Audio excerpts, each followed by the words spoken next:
So this winter I needed to install a new winch on my Ranger to operate my plow, and I got a Traveler 2500 from Tractor Supply, and it came with this switch hardwired to it, and I changed it to that MIC tuning switch for the winch in and out. One of the problems is that MIC tuning winch switch does not include very good directions. They include directions for hooking up a light and not a winch.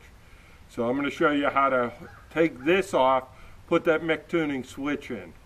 I took this apart with the screws on the back and took the wiring off. The wires from the winch come up and they went to this switch, and I took them. I had to buy a new solenoid,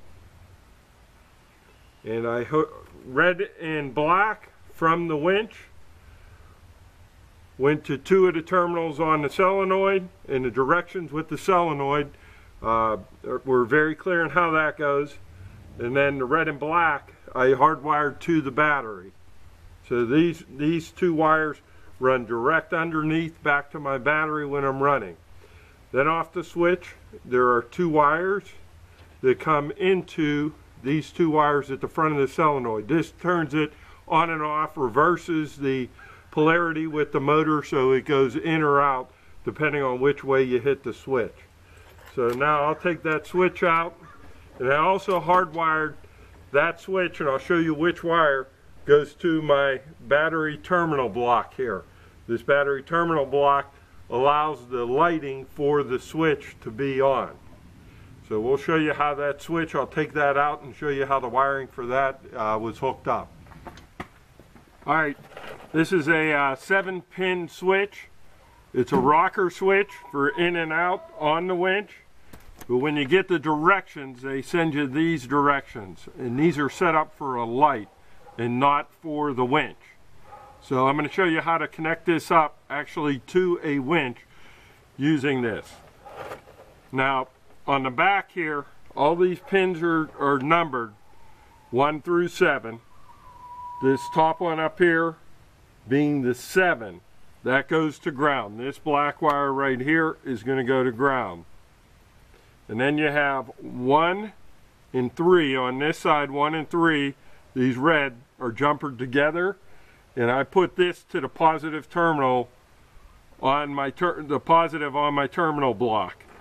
That way, when I turn the switch on, when I turn this switch on, it will light up the background light. It's kind of hard to see in the daylight, but the blue background light will light up. And then I have 2 and 5, the middle ones, with this white jumper right here. These are jumpered together, and then I put this to the positive on my solenoid. Okay? And then 4, this brown one over here, is 4. This is going to go over to my green small wire on the solenoid. And then 6, the bottom one here with the black wire, this black wire is going to the other black wire on the solenoid.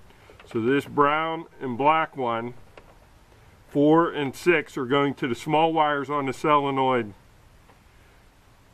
2 and 5 going to the positive on the solenoid, and then 1 and 3 going to the positive on my terminal block. And that's allowing me to, when the switch is on, when this switch is on, that it turns that light on, and there's the winch operation back and forth. Hope that helps. So, and one other thing I wanted to show you with this, with using a snowplow and a winch. I've taken off this steel cable that comes with it, and I've replaced it with a tow strap. Links to all these various products on Amazon you'll find below, but this tow strap, this goes for like a boat winch when you're winching your boat up onto your trailer. But this winch won't tangle up. These steel cables will get caught and wrapped around itself and it won't work or get tangled up after a while, and it can be a pain getting them apart. So when I put the plow on, I put this strap on, and it works really well and doesn't get all that tangle up problems that you'll otherwise have. Hope that also helps.